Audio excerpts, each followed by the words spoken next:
I'm a night watchman, and the Marionette is copying me. My only job is to watch this antique store overnight. It's a quiet gig, you know. Most nights are dead silent.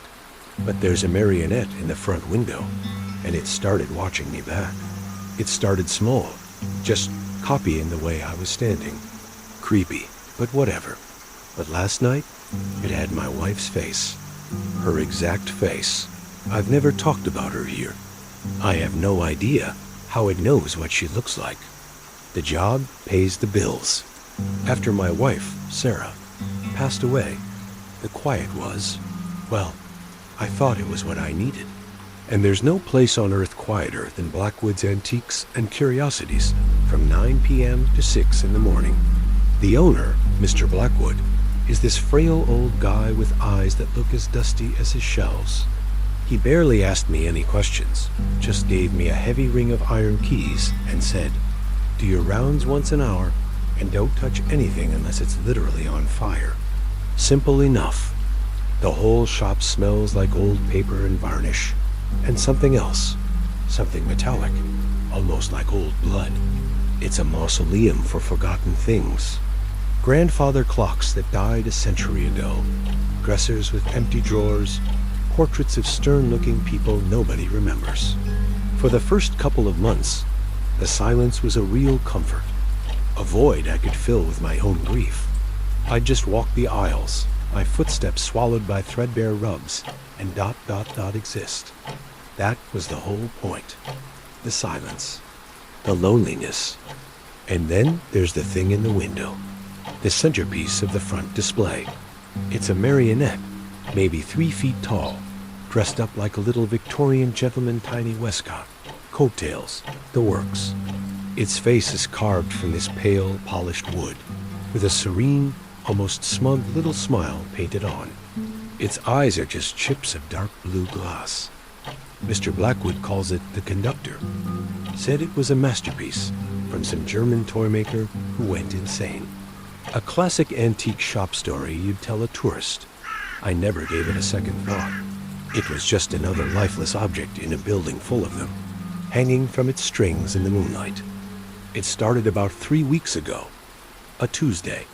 I remember because I just finished my 11 p.m. round. My lower back was acting up, so I was leaning against the front counter, arms crossed, just watching the headlights of passing cars wash over the dark shop.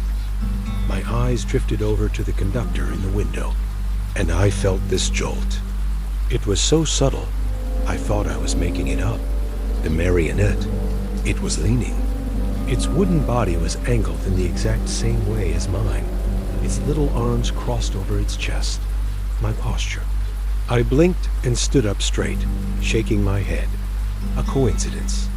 Had to be. A trick of the light mixed with too much cheap coffee and not enough sleep. Mr. Blackwood must have just posed it that way.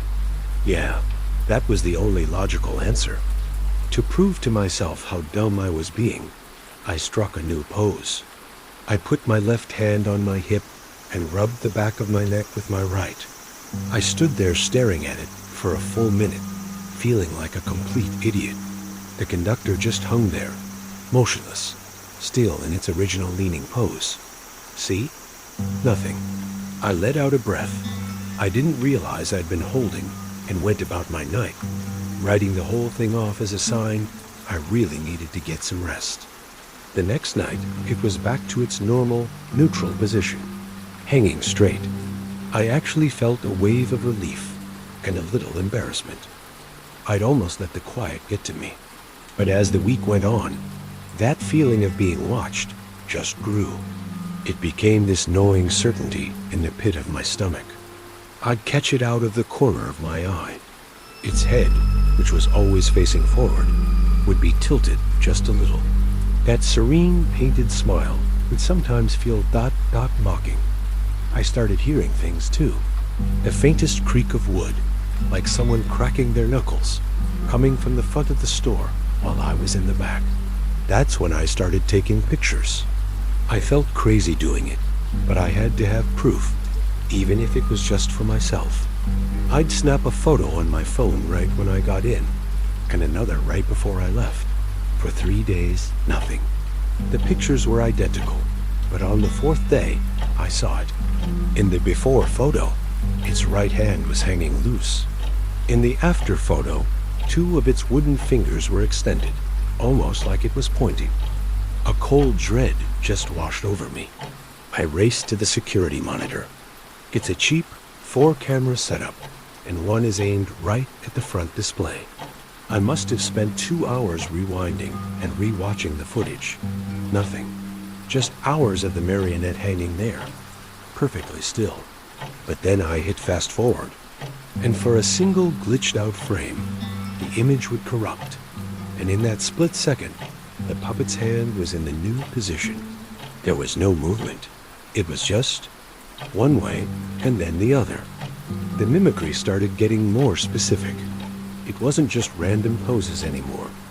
It was my poses, my little habits. 2 nights later, I felt a stress headache coming on, and I was massaging my temples. I paced a little and happened to glance at the window. The conductor's tiny wooden hand was raised to its own head, its thumb and forefinger pressing into the wood. I just backed away slowly. My heart was hammering. This wasn't possible. It couldn't be. Maybe Blackwood was sneaking in, playing some twisted prank on me. But the front door was bolted from the inside. The windows were all locked. There was nobody here but me. And that thing, the real turning point when the creepy feeling curdled into pure terror, was last Friday. I was having a rough night, thinking about Sarah. I caught myself quietly humming this old, obscure folk song she used to sing when she painted. I hadn't thought about that song in years. I stopped mid-hum, a lump catching in my throat, and in the heavy silence that followed, I heard it, a faint, tinny, and wrong-sounding melody. It was the same song, but warped, like it was coming from a tiny, broken music box. It was coming from the front of the store, from the display window. It wasn't just copying what I did anymore. It was copying what I remembered. Which brings us to last night. I barely slept all weekend. Every time I shut my eyes, I just heard that broken melody and saw those little glass eyes. When I went into work, I made a point not to look at the front window. I kept my back to it as I locked up. I told myself, just get through this one night, hand in your notice in the morning, and never think about this place again. But you can't just ignore something like that, can you? It's like trying not to think about the monster under your bed. The not looking is always worse. Around midnight, I couldn't take it anymore. I broke. With my hands trembling, I turned around. It wasn't the conductor. Not anymore. The face, it had changed. The smooth, painted wood looked different. Softer, somehow. The smug little smile was gone. The simple glass eyes were gone. Instead, the features were dot-dot sculpted. I saw the gentle curve of a cheekbone I knew. The slight downturn of lips I'd kissed 1,000 times. The eyes, still glass, now held a deep, tired sadness I'd seen every day for the last 6 months of my wife's life. It was Sarah's face. It wasn't a perfect copy. It was a grotesque, uncanny caricature of her, which somehow made it 1,000 times worse. A nightmarish parody, crafted by something that had only heard a description. But it was her. There are no pictures of her here. I don't have photos of her on my phone. I never once said her name to Mr. Blackwood. There is no way on earth it could know what she looked like. Panic takes over. All rational thought just vanishes. I stumbled toward the window, my breath catching in my throat. I had to see it up close. I had to prove to myself I was finally losing my mind. My fingers fumbled with the keys until I found the small one for the display case. It swung open with a faint squeak. The air inside was cold and stale. As I reached a shaking hand toward it, its head snapped to face me. The movement wasn't jerky, like a puppet. It was fluid. Impossible. A loud crack of old wood echoed through the shop as it tracked my hand. Its mouth. A horrible copy of my wife's mouth slowly hinged open. From inside came a sound that will haunt me until I die, a dry, scratching whisper, like dead leaves scraping across pavement. And it whispered one word, a pet name Sarah had for me, a name nobody else knew, Starlight. I screamed, just a raw, ragged noise. I fell backward, scrambling away, knocking over a whole rack of antique canes that clattered across the floor. The Marionette, wearing the horrifying mask of my dead wife, slowly lifted one of its hands. Its strings were completely slack. It was moving on its own. It pointed a single wooden finger right at me. I don't remember getting out of there. I just remember the cold night air on my face and the sound of my own ragged breathing. I ran. I left the shop unlocked, lights on, canes scattered everywhere. I drove home, my knuckles white on the steering wheel. At 6 in the morning, I called Mr. Blackwood and quit. I didn't tell him why. I just mumbled something about a family emergency. He was quiet for a moment, then just said, "I see. I understand. You take care of yourself, son." He wasn't surprised.